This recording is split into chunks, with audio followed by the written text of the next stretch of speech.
watching Nortunen. This is a short follow-up on the previous video I did, so if you haven't seen that video, go watch that video first.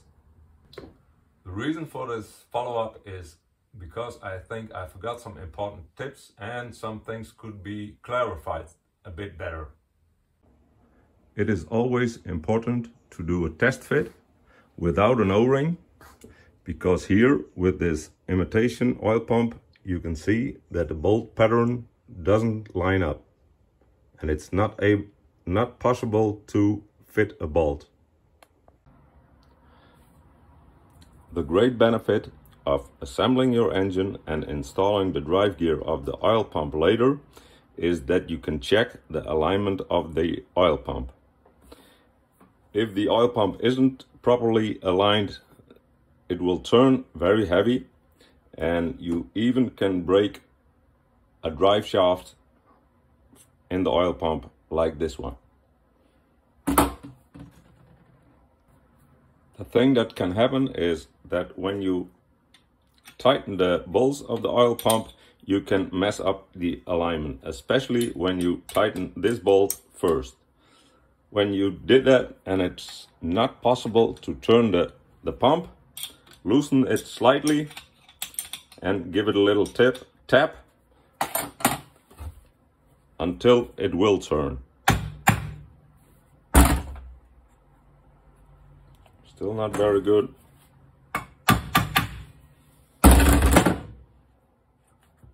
Better. Try until the oil pump rotates nice and free, so you are sure that the alignment is correct. With an assembled engine you can install the distributor or just place a screwdriver in the slot of the oil pump and check if the alignment is correct. This is an oil pump that is in good condition. You can see here on this flank of the teeth there is no wear, and on the drive side of the teeth there is only a little wear. So I modified this pump and I will see if it improves in flow. I even modified the inlet, rounded it off. I don't know if this will help the flow, and I rounded off this a little. So now I will assemble the pump and test it again.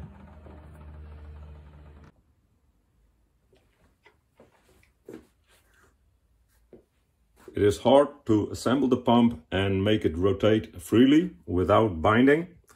You can do this by slowly tightening this nuts and tapping the housing in such a position that the oil pump will rotate nice and free with nuts completely tight. And I think it's also a good idea to mark the teeth so that the teeth will engage in the same teeth when you assemble the pump.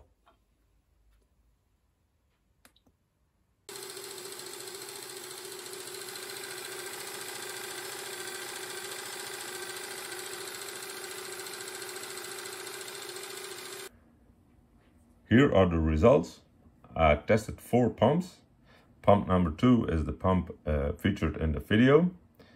Pump number 4 is an imitation pump, but it's a new one.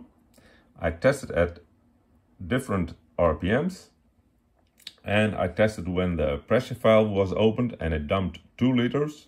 I noticed what the maximum pressure was.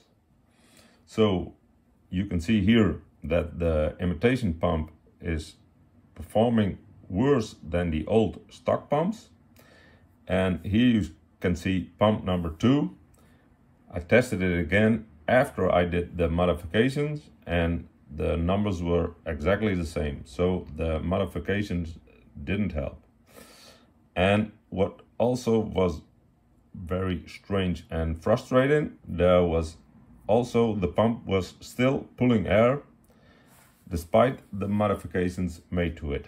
So I will have to investigate this further.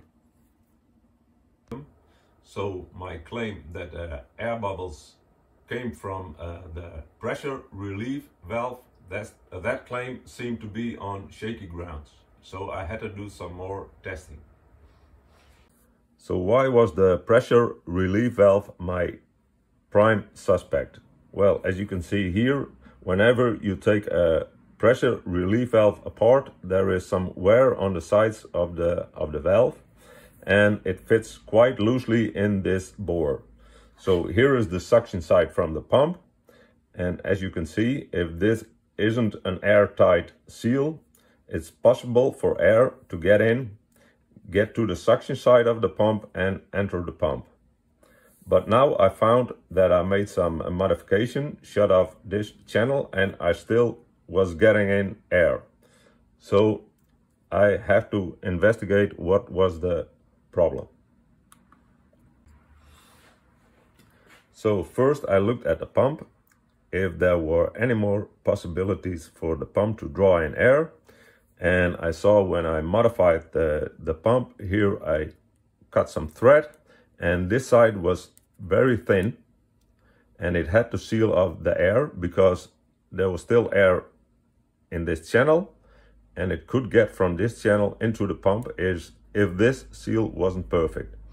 So I made another modification and I threaded this channel and plugged it off.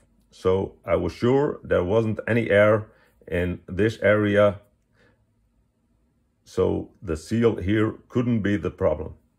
Then I tested the pump again, and still it drew in some air. So the next thing I did was rise the oil level. So the pump was completely under the oil level, and still I was seeing air in the flow meter I had. So now my attention focused on the test rig. Here was a dodgy connection between the flow meter and the valve. So I put in a new valve, a new connection, and made sure it wasn't possible for air to get in this way. I also looked at the possibility if there could be some cavitation in the pump. And the cavitation is the appearance of vapor bubbles when the temperature is high and the pressure is low. So I made a valve in the return line so that I could pressurize the whole flow meter, and still I was getting air into the flow meter. The next thing I did was to look at the return line. This was the original return line going to the side of the bucket and dumping the oil. Now I made another return line with a 90-degree bend and a piece of hose, so the oil would come flat on the surface of the rest of the oil and make a rotation in the bucket before going down. This finally solved the problem of air getting pulled into the pump. So the main reason I saw air getting into the system was because the test rig dropped the oil straight down into the bucket, where the oil stream was pulling along some air into the reservoir where the oil pump could pick this air up. It took me a lot of time and effort to find out what was going on, but I'm glad I can rectify this. I still think it's a good idea to block off the channel between the dump side of the pressure valve and the suction side of the pump, but you can decide that for yourself. See you on the next video.